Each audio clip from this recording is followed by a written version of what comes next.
There is an experiment your brain desperately wants you never to run. It does not want you to stop. It does not want you to unplug, to go quiet, to remove the noise it has learned to depend on like oxygen.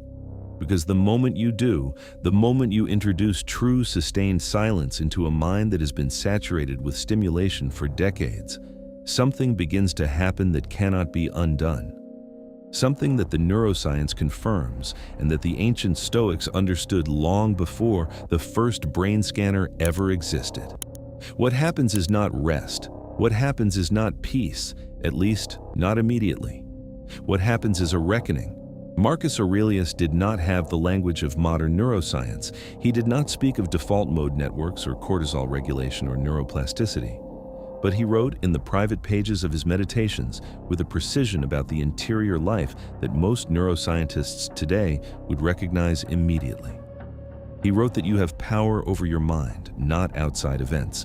And then he spent years, not hours, not a weekend retreat, years, in deliberate inward silence, proving it.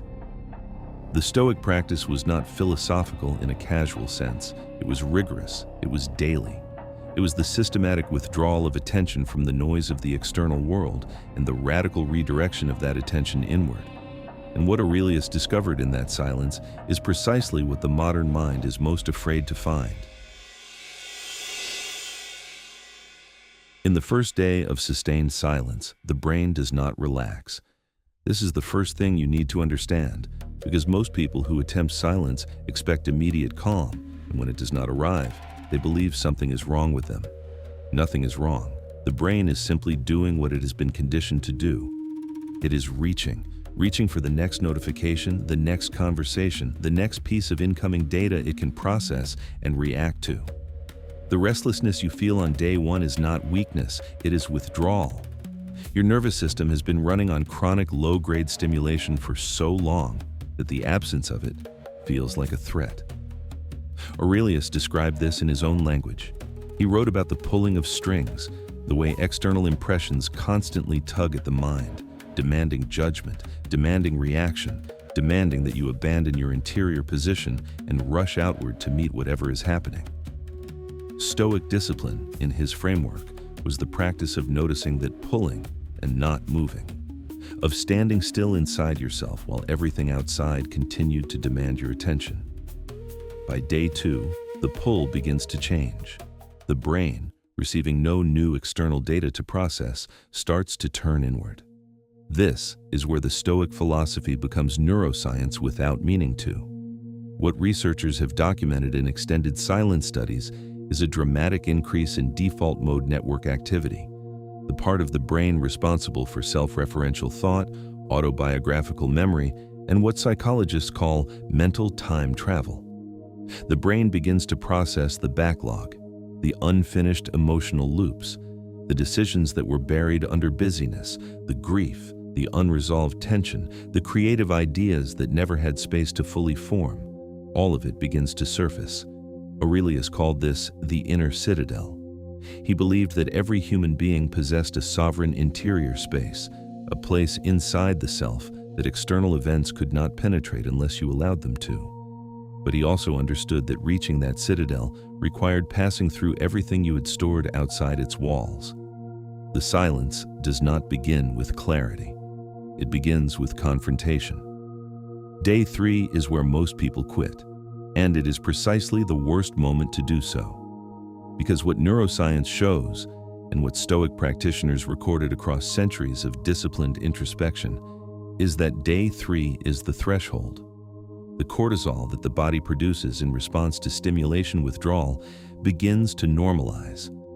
The amygdala, the brain's threat detection center, which has been firing constantly in response to a world engineered to trigger it, begins to quiet. Not because the threats have changed, because the signal has.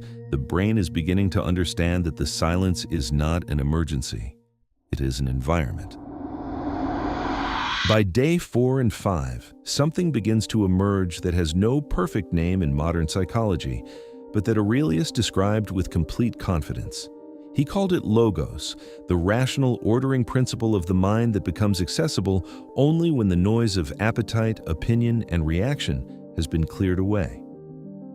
He wrote that when you wake each day, you should ask yourself what the logos requires, not what you feel, not what others expect, but the deepest, clearest, most rational part of your mind, uncontaminated by ego, by fear, by the accumulated noise of external judgment, actually knows to be true.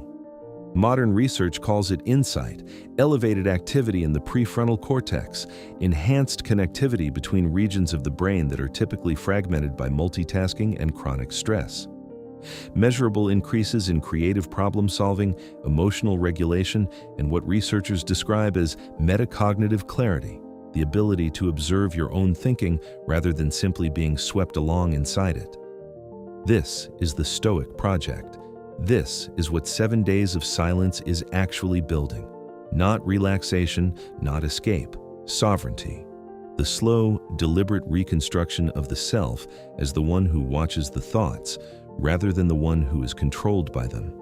By day 6, many practitioners report an experience that is difficult to articulate to those who have not had it. A stillness that is not emptiness, a silence that is somehow louder than noise. Aurelius wrote that the soul becomes dyed with the color of its thoughts. What silence reveals, what the removal of all the external coloring exposes, is the baseline, the actual color of your mind when it belongs entirely to you. And day 7. Day 7 is not an ending. Aurelius would have told you that with certainty. The Stoics were not interested in retreats that produced temporary peace. They were interested in transformation that changed the architecture of how a person thought, decided, and acted for the rest of their life.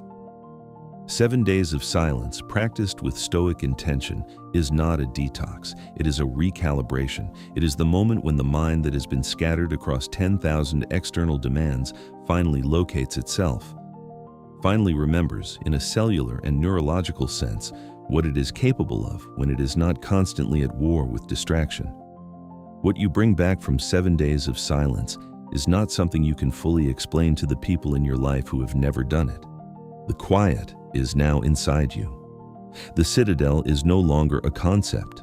It is a place you have been. And you know the way back.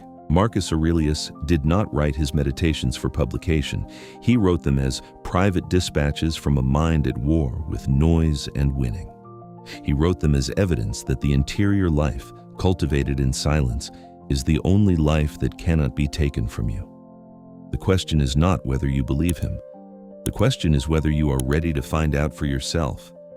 If you are, if something in this message has unlocked a recognition that you have been living at the surface of yourself for too long, then the next step is not another video. The next step is a practice. Join the path of the quiet mind, not as a viewer, as a practitioner.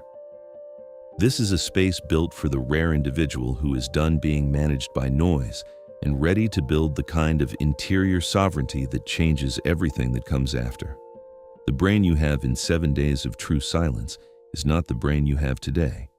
Aurelius knew it. Now you do too. The silence is waiting.